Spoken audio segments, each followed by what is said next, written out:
pleacă la Bruxelles pentru a negocia noile taxe pe care le vor plăti românii.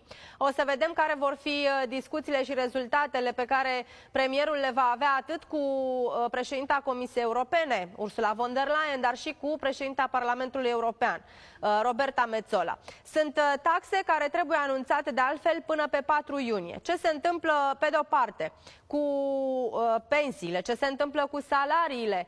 România ar putea să piardă câteva miliarde de euro de altfel și o să vedem care vor fi deciziile în urma acestor discuții.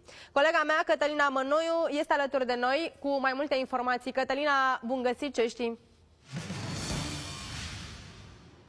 Bun găsit! Premierul Marcel Ciolacu stă în doar câteva ore față în față cu Ursula von der Leyen. Asta pentru că aici la Bruxelles, în prima vizită oficială pe care Marcel Ciolacu o face în noul mandat, o să vedem negocieri pentru taxele românilor. Miza acestor negocieri o reprezintă Planul Național de Redresare și Reziliență. Aici România încearcă să recupereze decalajul. Am îndeplinit doar 14% din PNRR și riscăm să pierdem aproximativ 8 miliarde de euro. De asemenea, Comisia Europeană cere ca noile taxe pe care le vor plăti românii să fie prezentate public la începutul lunii iunie. Asta înseamnă că până atunci guvernul trebuie să vină cu strategia pentru a aduce bani mai mulți la bugetul de stat. Am putea să vedem, potrivit Planului Național de Redresare și Reziliență, că românii vor plăti taxe mai mari pe proprietate de anul viitor, vor plăti de asemenea o taxă pe poluare.